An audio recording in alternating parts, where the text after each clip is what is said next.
Not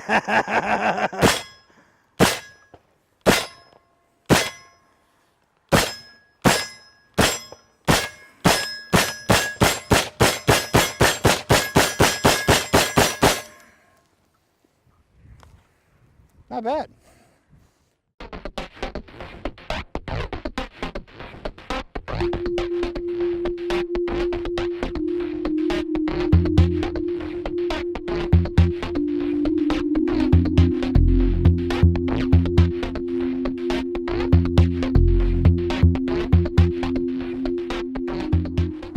Name's Mr. Smith. I'm co-owner of Noble Savage, which is a firearms training company and survival training company.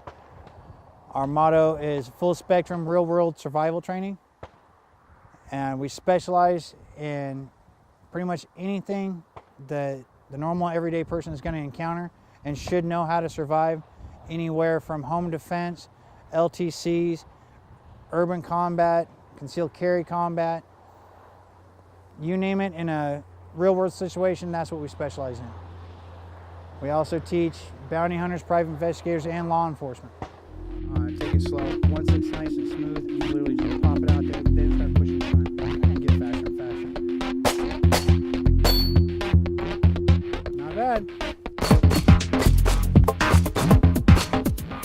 My personal background, I got into the law enforcement business about 15 or so years ago. Started out with a company called Halo Group in Oakland, California. We specialize in Section 8 housing. We took that over for Oakland PD. From there, we ended up getting other contracts with ICE and DHS, ATF. We did Department of Corrections. We worked for the Marshal Service. We did everything from locking down neighborhoods to SOT, which is Special Operations Team, and SRT, which is Special Response Team. We did dynamic entry. We did almost about everything that a SWAT team did except for emergency calls. We didn't do hostage situations, anything like that. The name Noble Savage we came up with because one of my pet peeves is I see a lot of instructors running around here that are teaching what I call the clockwork gunfighting. It's all about jumping out there and looking good for the camera and, oh, this looks awesome, this is cool, this is what you need to survive. And I know personally that is not what you need to know to survive. It helps, it's the basic fundamentals, but nobody teaches scenario-based training. This is what happens here, this is what happens there.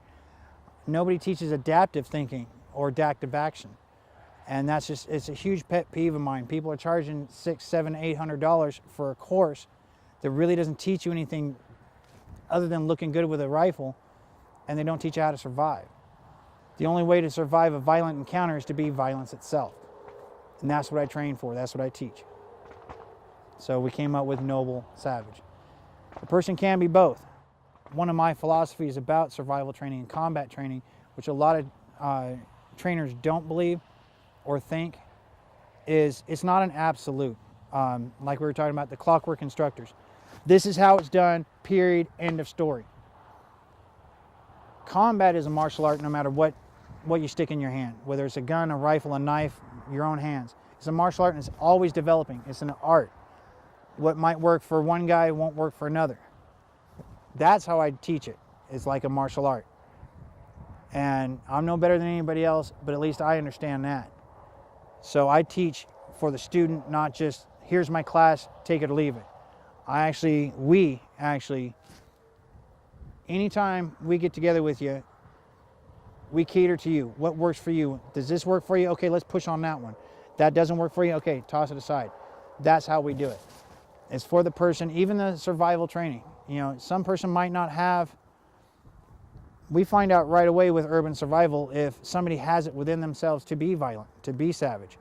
If they don't, and we find that out early on, we'll tell them, okay, this is not what you need. You need situational awareness. You need to really concentrate on avoiding those situations at all costs. We cater our classes to everybody else. We're the only ones that I know of that are mobile.